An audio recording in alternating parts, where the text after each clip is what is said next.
Hello students, good morning. BA first year की भूगोल की क्लास में स्वागत है आप सभी का। तो इसमें हम चट्टान पढ़ रहे थे। चट्टानों में आज हम आग्नेय चट्टान है उसका अध्ययन करेंगे। आग्नेय चट्टान है, तीन तरह की चट्टानें बताई थी आपको: आग्नेय चट्टान, अवसादी चट्टान और कायांतरित चट्टानें। इसमें जो प्रथम प्रकार की जो चट्टान है आग्नेय चट्टान, उसका अध्ययन आज हम करेंगे। जो आग्नेय चट्टान है ये लैटिन भाषा के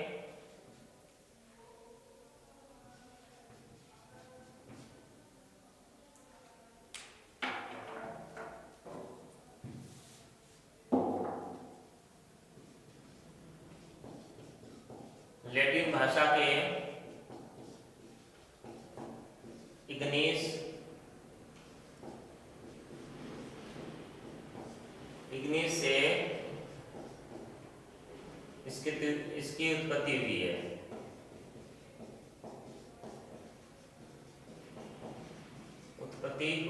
इग्निस से, ठीक है। लैटिन भाषा का शब्द है इग्निस। इससे जो इग्नियस जो रॉक्स है ये बना है। और जो इग्निस का जो अर्थ होता है वो होता है अग्नि। अग्नि या आग होता है इसका अर्थ। तो अग्नि या आग इसका अर्थ क्यों होता है? तो जो आग्नेय चट्टानें हैं इनकी जो उत्पत्ति है वो ज्वालामुखी उद्गार से होती है। ज्वालामुखी उद्गार के समय जो लावा या जो मैग्मा होता है, लावा या मैग्मा, ठीक है, उसके द्वारा देखो आग्नेय चट्टानों का निर्माण होता है। आग्नेय शेल या चट्टान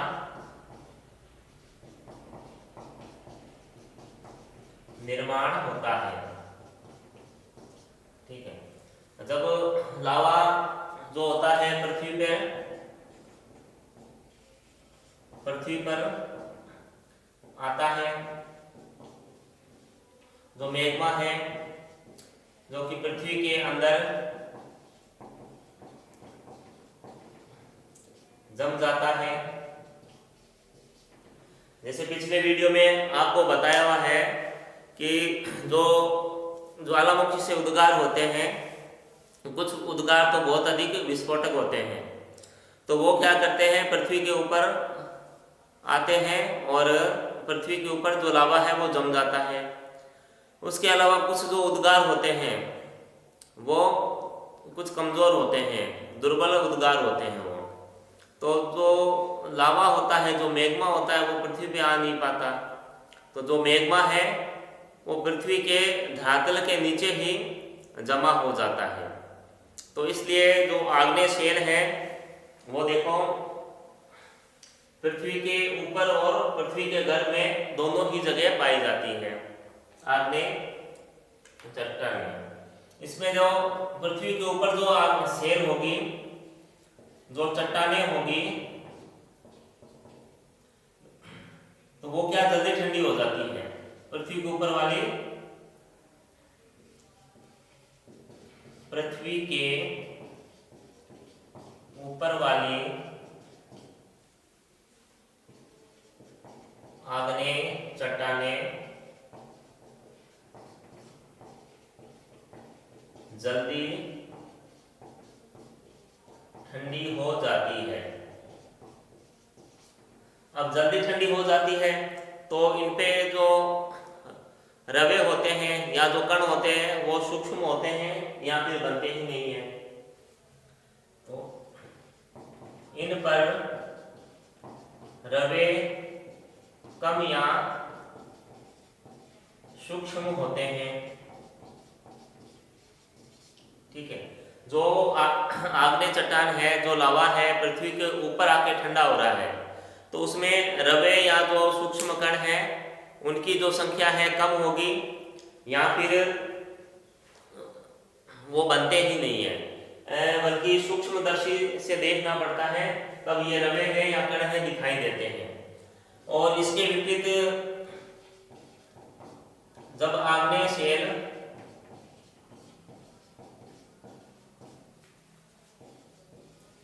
पृथ्वी के अंदर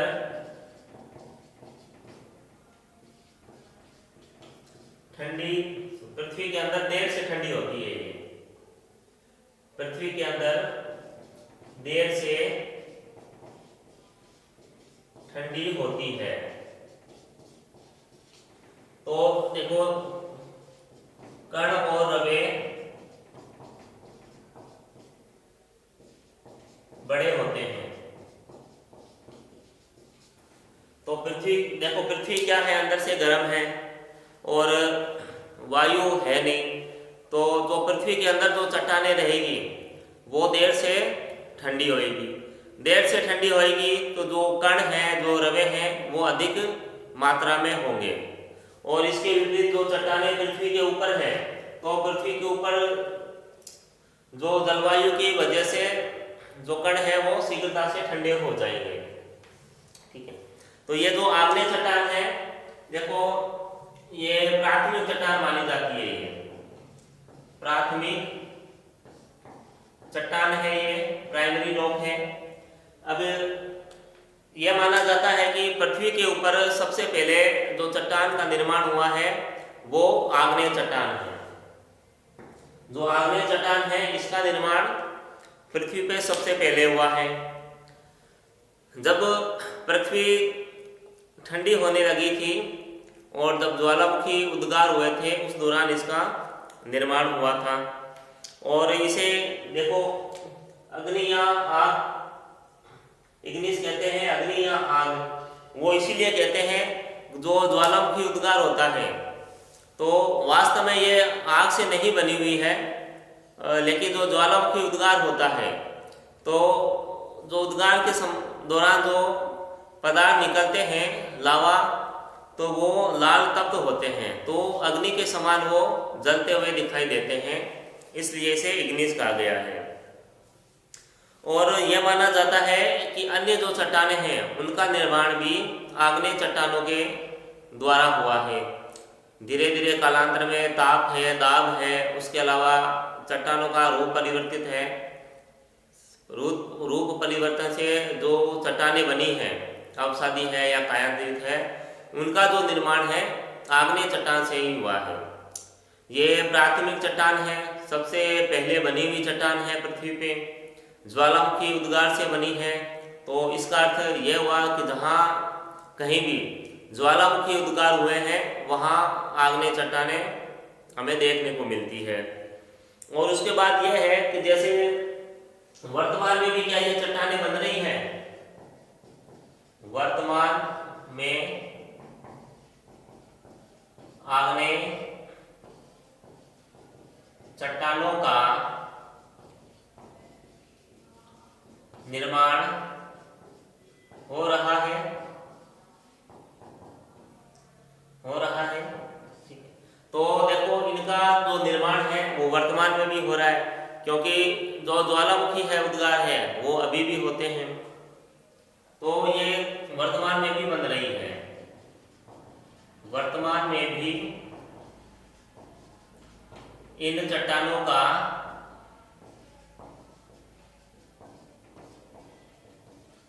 निर्माण हो रहा है। तो वर्तमान में भी जो आग्नेय चट्टानें हैं इनका निर्माण हो रहा है। तो उसके बाद हम आग्नेय जो चट्टान है इसकी विशेषताएं पढ़ेंगे कि जो आग्नेय चट्टान है इनकी क्या विशेषताएं हैं। तो विशेषताएं भी महत्वपूर्ण है इसकी। पेपर में बड़ा क्वेश्चन, छोटा क्वेश्चन और मीडियम क्वेश्चन सारे बनते हैं इससे।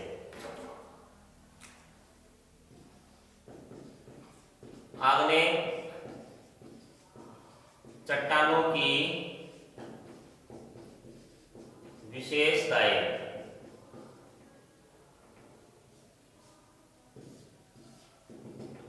विशेषताएं हैं, पहली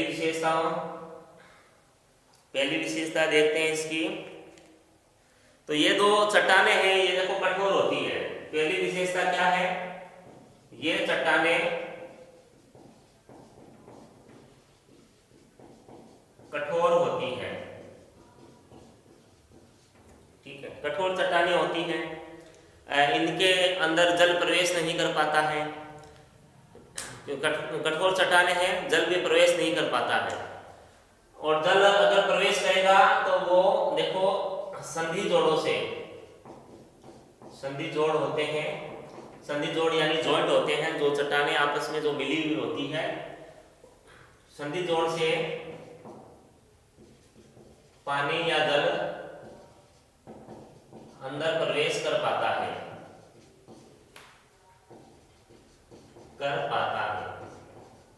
ठीक है। नहीं तो ये जो चट्टाने हैं या कठोरी होती है, इनमें जल वगैरह कोई प्रवेश नहीं कर पाता है।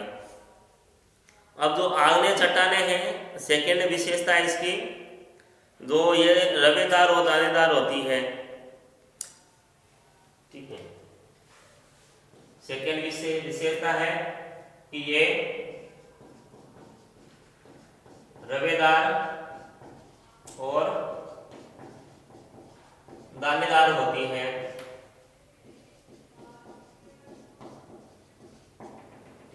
और इसका मैंने आपको पहले ही बता दिया कि अगर आग्नेय चट्टान है, पृथ्वी के ऊपर गर्म ठंडी हो रही है, तो रवे क्या होंगे, बारीक होंगे, छोटे होंगे, अधिक उभरे हुए नहीं होंगे। और इसके विपरीत जब आग्नेय जो चट्टान है वो पृथ्वी के भूगर्भ में ठंडी होगी, तो जो कण है, जो रवे हैं, वो बड़े होंगे और उभार अधिक होगा उनमें। जो कणों की जो बनावट है वो मैग्मा के ठंडे होने की गति पर निर्भर करती है कि जो मैग्मा है या जो लावा है किस गति से ठंडा हो रहा है। अगर लावा है शीघ्रता से ठंडा हो रहा है तो कण छोटे होंगे, अगर जो मैग्मा है वो देर से ठंडा हो रहा है तो कण बड़े बनेंगे। ठीक है, फिर थर्ड पॉइंट है इसमें कि आग्नेय चट्टानों में परतें नहीं पाई जाती है। तीसरा है बिंदु कि आग्नेय चट्टानों में परतें नहीं पाई जाती है। तो इसमें देखो परतें नहीं पाई जाती है जो आग्नेय चट्टान है। हालांकि जैसे कोई ज्वालामुखी उद्गार अगर हो रहा है तो इसमें देखो जो लावा बन रहा है, ठीक है, एक बार उद्गार हुआ, ये लावा बन गया, एक लावा की परत बन गई, उसके बाद फिर उद्गार हुआ, फिर एक लावा की परत बन गई। लेकिन ये जो परत है ये बनती जाती है, तो इसको परत नहीं मानी जाती है। जो लावा जो अलग अलग समय में अलग अलग समय अवधि है, उस दौरान जो विस्फोट होता है ज्वालामुखी का, और हमेशा जो लावा का उद्गार होता है तो एक ऊपर एक परत तो आती जाती है, मगर वो परतें इसमें मानी नहीं जाती है। तो जो आग्नेय चट्टाने हैं इन्हें परतदार चट्टाने नहीं मानी जाती है। फिर देखो इसमें चौथा बिंदु दे रखा है कि इन चट्टानों में पानी का प्रवेश है बहुत कम होता है, इसलिए रासायनिक अपक्षय का प्रभाव बहुत ही कम होता है। अब पानी प्रवेश नहीं कर पाता क्योंकि कठोर होती है, अब परतें है नहीं क्योंकि परतदार नहीं है, ये परतें हो तो भी प्रवेश कर जाए जल। अगर जल प्रवेश कर रहा है तो जोड़ है या जॉइंट है, वहां से जल प्रवेश कर रहा है। इनमें पानी प्रवेश नहीं कर पाता है, ठीक है, तो इसलिए रासायनिक अपरदन नहीं होता है। नहीं होता है। तो इसमें क्या है, रासायनिक अपरदन नहीं होता है। इसमें फिर अपरदन होता है, देखो एक तो भौतिक या यांत्रिक, भौतिक या यांत्रिक अपक्षय होता है इनमें। और एक इसमें देखो भौतिक अपक्षय ही अधिक होता है, इसमें भौतिक या यांत्रिक अपक्षय अधिक होता है, अधिक होता है। और एक जो अपक्षय होता है वो जैविक अपक्षय होता है। जैविक अपक्षय में देखो वनस्पति के द्वारा जो चट्टानें होती हैं, कई बार हम देखते हैं उनमें पेड़ पौधे उगे हुए होते हैं, या जो पशु होते हैं वो अपने खुर के द्वारा भी चट्टानों का अपरदन करते हैं, या फिर मनुष्य है वो खनिज प्राप्ति के लिए या फिर किसी निर्माण कार्य के लिए भी इन चट्टानों का विनाश करता है। तो वो जैविक कारक में आते हैं। तो अपरदन है देखो, एक तो रासायनिक होता है, एक भौतिक होता है, एक जैविक होता है। जब हम पढ़ाएंगे तो उसमें इनका विस्तार से अध्ययन करेंगे हम। फिर है इसमें जो नेक्स्ट बिंदु है इसमें कि इन चट्टानों में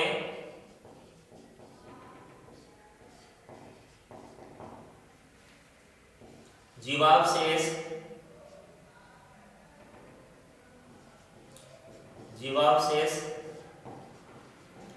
नहीं पाए जाते हैं। जीवावशेष इनमें पाए नहीं जाते हैं, यानी जो फॉसिल है वो इनमें नहीं पाए जाते हैं। जीवावशेष यानी जो जीवों के अंश होते हैं वो इनमें पाए नहीं जाते हैं। अब देखो कारण क्या है कि इनमें जीवावशेष नहीं पाए जाते हैं। देखो एक तो इनका जो निर्माण है, इन चट्टानों का जो निर्माण है यह उस समय हुआ है जब पृथ्वी ठंडी हो रही थी। पृथ्वी ठंडी हो रही थी उस समय हुआ, ठीक है। तो उस समय क्या था, जीव जंतु और वनस्पति विकसित नहीं हुई थी, विकसित नहीं हुई थी, क्योंकि यह प्रारंभिक समय था। जो जीव जंतु हैं वो विकसित नहीं हुए थे, जो वनस्पति है वो भी विकसित नहीं हुई थी। तो तब की ये जो चट्टानें हैं, आग्नेय चट्टानें बनी हुई है। एक तो ये कारण दिया जाता है। दूसरा कारण इसमें ये देते हैं कि इनका जो देखो निर्माण है वो गर्म और तप्त लावा से हुआ है, ठीक है। गर्म और तप्त लावा से जो आग्नेय शेल है, चट्टानें हैं, इनका निर्माण हुआ है। तो जब लावा इतना बहुत अधिक गर्म होता है तो अगर कुछ जीवों के अंश भी इनमें आए होंगे तो वो जलकर समाप्त हो गए होंगे। तो ये माना जाता है कि इसलिए इन चट्टानों में जीवों के अवशेष नहीं पाए जाते, क्योंकि इन चट्टानों का जो निर्माण जब हुआ था उस समय जीव जंतुओं का निर्माण नहीं हुआ था, वनस्पति विकसित नहीं हुई थी। ये जब पृथ्वी ठंडा होने शुरू हुई थी उस दौरान ही ये चट्टानें बन गई थी। दूसरा कारण यह माना जाता है कि लावा बहुत अधिक गर्म होता है, अगर कुछ जीवों के अवशेष भी थे तो वो समाप्त हो गए होंगे। उसके बाद देखो अगला कारण है इसमें, जो आग्नेय चट्टानों का संबंध प्राय ज्वालामुखी क्रिया से होता है। तो इनका जो निर्माण है ज्वालामुखी से निकलने वाले लावा से होता है। तो ये जो चट्टानें हैं वहीं पे मुख्यतः पाई जाती है जहाँ पर ज्वालामुखी क्रियाएं अधिक होती हैं। ज्वालामुखी जो लावा है वो अधिक निकलता है, तो वहाँ पर ये आग्नेय चट्टानें हैं, इनका निर्माण होता है। तो आग्नेय चट्टानें और इनकी विशेषताएं पड़ी है, आप इसका स्क्रीनशॉट ले सकते हो। जो आग्नेय शेल की जो चट्टानें हैं इनकी जो विशेषताएं हैं इसका स्क्रीनशॉट आप ले सकते हो। फिर हम नेक्स्ट वीडियो में पढ़ेंगे आग्नेय शैलों का वर्गीकरण। जो अग्नेय जो रॉक्स हैं इनका क्लासिफिकेशन पढ़ेंगे। इनकी क्लासिफिकेशन देखो उत्पत्ति की प्रक्रिया के अनुसार कि इनकी जो चट्टानें हैं इनकी उत्पत्ति किस प्रक्रिया के द्वारा हुई है। फिर है इनके कणों के आधार पर, जो कण छोटे और बड़े बताए हैं आपको उनके आधार पर, और फिर है रासायनिक संरचना के आधार पर। यानी 3 बिंदु दे रखे हैं आग्नेय शिलाओं के वर्गीकरण में। तो इनका जो अध्ययन है हम नेक्स्ट वीडियो में करेंगे। तब तक घर पे रहें, स्वस्थ रहें। धन्यवाद।